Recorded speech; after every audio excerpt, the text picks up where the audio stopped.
Are we planning reconciliation every year from now on? Why not give us an honest budget, telling us what your priorities are, and then we can consider it. This committee always works in a bipartisan basis on a defense budget. We all want to see some increases in the defense budget, and yet you're giving us this this fake, here's a piece of the budget, here's another. You're cutting, in the base budget, you're cutting shipbuilding in half and saying, well, we're going to make it up in reconciliation. Are we going to have reconciliation every year, which basically, by the way, puts a significant part, 10 or 15% of the defense budget, in a wholly partisan decision-making process, whereas in the history of this committee, it's always been bipartisan. Why are we doing it this way? Senator, from our view, the budget number 961 meets the requirements and threats that we face. And that's not the number. The number is 892.6. You're adding reconciliation. That's my whole point. Why not give us a base budget of 961 or whatever the right number is, what you consider the right number, and then we can operate and make our decisions. Why do it in this bifurcated way that really is fooling the American people about what the defense budget is? We're not trying to fool anybody, sir. It's two bills, one budget. We're working with OMB, and we feel very comfortable with the number of $961 billion. Why don't you give us a straight-up budget for the Defense Department? Before we dive in, make sure you hit that like button, subscribe to Wealth Decode, and turn on the bell so you never miss a breakdown of where America's money really goes. Every dollar tells a story, and today's story is about truth, transparency, and accountability in Washington. Senator King. Mr. Secretary, I'm somewhat puzzled. I grew up in Virginia where Robert E. Lee was revered. I think when I was a kid, his birthday was a school holiday. But as I grew older and learned more about American history, I learned that he fit the classic definition of a traitor. He took up arms against his country. He broke his oath as a member of the United States Army, which he took upon entering his career at West Point. Why are you going through these incredible gymnastics, finding current soldiers or other soldiers to rename? And you slipped a minute ago. You said we're returning these bases to their original names. Robert E. Lee, leading general of the Confederacy, Pickett, the other names. Why are you doing this? I don't understand what the motivation is to rename bases for people who took up arms against their country on behalf of slavery. What possible motivation can there be for this? Who is telling you to do this? Who is urging you to do this? Senator, the veterans and service members across the country who have deployed from Fort Bragg or Fort Benning or Fort Hood or Fort Pickett, there's a legacy, there's a connection to those bases and to those places, to what they trained for there, what they did for, and what they came home back to. That matters to them. Ask enough of them, as I do, all the time, before and later. And we recognize the service of those who were put into the replacement. No one's disputing that. I would never dispute that.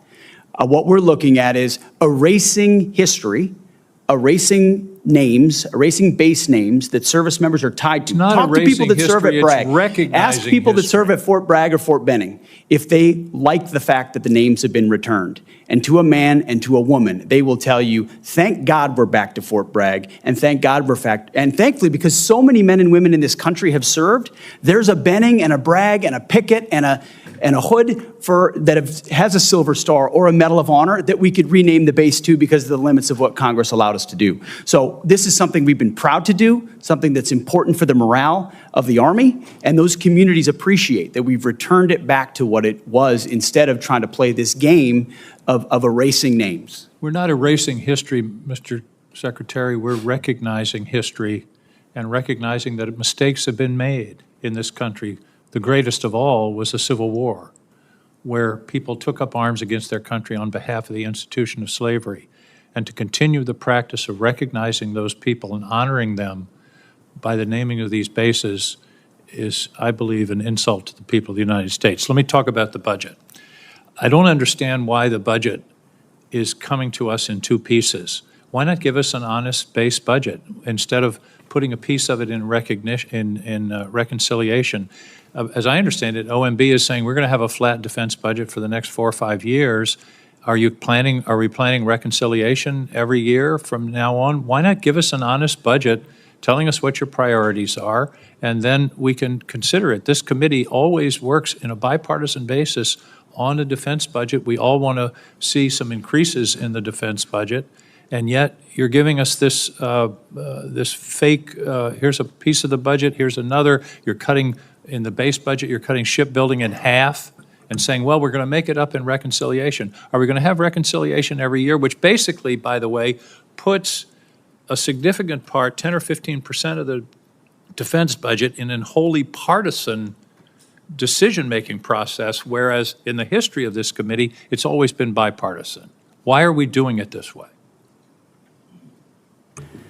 Senator, from our view, the budget number 961 meets the requirements and threats that we face. And that's not the number. The number is 892.6. You're view, adding reconciliation. That's my whole point. Why not give us a base budget of 961 or whatever the right number is, what you consider the right number, and then we can operate and make our decisions. Why do it in this bifurcated way that really is fooling the American people about what the defense budget is?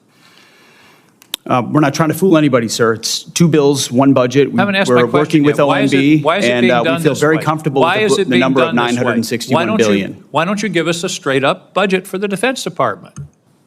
That's my question. Senator, this is a straight-up budget for the Defense Department, and it's a 13% increase over what Joe Biden gave us. It is a 2-part defense budget. Part of it is in reconciliation instead of in the budget that's being presented to this committee. This committee only has a partial review of the budget. I don't understand why we can't have an honest, straightforward budget instead of this son of Oko that you're putting over on us. Thank you, Mr. Chairman. America's relationship with money has always been deeply tied to its relationship with history and power. That reality came crashing into view in a tense Senate exchange between Senator Angus King of Maine and the Secretary of Defense. The conversation began not with dollars and cents, but with names. The names of Confederate generals whose legacies still cast a shadow over American military bases. Senator King recalled growing up in Virginia, where Robert E. Lee was revered, even celebrated with school holidays. But as he matured and studied history more honestly, King realized something fundamental. Lee was not a hero, but a traitor. He betrayed his oath at West Point, turned his back on the United States, and led an armed rebellion on behalf of slavery. To King, the idea that American military installations still carried names honoring men like Lee, Hood, or Benning was not just wrong, it was an insult to the nation itself. He pressed the defense secretary with a simple but piercing question. Why are we continuing to honor people who fought against the United States, who fought for slavery? What possible motivation could there be for this? The secretary responded cautiously, pointing out that many service members had long-standing connections to these bases under their historic names. He suggested that renaming them erased history and undermined morale. To him, the question was not about honoring Confederates, but about preserving continuity for veterans and active duty soldiers who had trained at Fort Bragg or Fort Benning. But King wasn't buying it. He pushed back hard, saying that this was not about erasing history, it was about recognizing it honestly. The Confederacy's very existence was America's greatest mistake, a rebellion waged to preserve human bondage. To continue naming bases after Confederate generals was not preserving history, it was sanitizing it, whitewashing it, and perpetuating an insult to generations of Americans whose ancestors were enslaved. For King, renaming was a moral correction, not historical erasure. And this is where the conversation took a fascinating turn, from the politics of memory to the politics of money. Because King wasn't just interested in the names of bases. He was just as concerned with how America funds its defense in the present day. He pointed out that the Biden administration's defense budget had been presented in 2 pieces, a base budget of about $892 billion and an additional chunk, around $70 billion, tucked into reconciliation. On paper, that pushed the defense total to $961 billion. But King argued that the split was more than a bureaucratic technicality. To him, it was deceptive. It forced a large part of the defense budget into a partisan process instead of the bipartisan tradition of defense appropriations. Why not just be honest, King asked. Why not give us a straight-up budget, one that tells the American people exactly what the Defense Department is asking for, without tricks, without gimmicks, without slicing it up into pieces that hide the true number? This is where fiscal politics and democratic values intersect in a really powerful way. Because transparency in budgeting is not just about numbers, it's about accountability, it's about trust.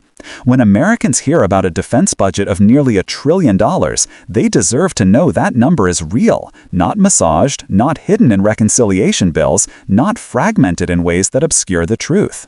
Senator King reminded the committee that defense budgeting has historically been bipartisan. Democrats and Republicans have worked together to ensure the U.S. military is properly funded. But when large portions of the budget are pushed into reconciliation, a process that is by definition partisan, it undermines that tradition. Suddenly, 10 or 15% of the defense budget is subject to political gamesmanship rather than collective bipartisan oversight. And that, King argued, is not only unnecessary, but dishonest. The secretary pushed back, insisting that $961 billion was the true number and that the process was legitimate. But King cut through the rhetoric. Then why not present it that way? Why bifurcate it at all? Why give us one number on paper and then make us chase down the rest in reconciliation? What we saw in this exchange is the collision of two philosophies, one that is comfortable with tradition and institutional inertia, and another that demands transparency, accountability, and moral clarity. On the one hand, the defense secretary argued that names like Fort Bragg had cultural resonance for soldiers, and that splitting the budget was simply a matter of legislative procedure. On the other hand, Senator King argued that traditions tied to traitors should not be honored, and budgets split into artificial pieces amounted to fooling the American people. And when you step back, this debate is bigger than Confederate names or even the defense budget. It's about how America chooses to present itself, both morally and financially. If we cling to the names of men who betrayed their country to preserve slavery, what does that say about who we are? If we manipulate the presentation of $1 trillion defense budget, slicing it into parts to make it appear smaller or more politically palatable, what does that say about our honesty? This is where the Democratic perspective shines, because Democrats, at their best, push for clarity and fairness. Renaming bases is not an attempt to erase history, but to tell it truthfully, to honor heroes who defended the United States, not those who tried to destroy it. And presenting a straightforward defense budget is not about weakening our military, but about respecting the taxpayers who fund it. When Senator King calls Lee a traitor, he's not being inflammatory, he's being accurate. Lee broke his oath, betrayed his country, and fought to preserve slavery. No amount of heritage can whitewash that. Honoring him and others like him is a direct insult to America's values. And when King calls out budget gimmicks, he's not undermining national defense, he's strengthening it. Because a democracy that hides the truth from its people is weaker, not stronger. Transparency builds trust, gimmicks erode it. So here's the bigger takeaway, America. America cannot afford to honor traitors of the past or play tricks with the budgets of the present. Doing so weakens our moral standing and our financial integrity. And in a world where challenges are real, from global conflicts to domestic inequality, we need both moral clarity and fiscal honesty. Senator King's fiery exchange is a reminder of that. It's a reminder that every dollar has a story, and every name has a legacy.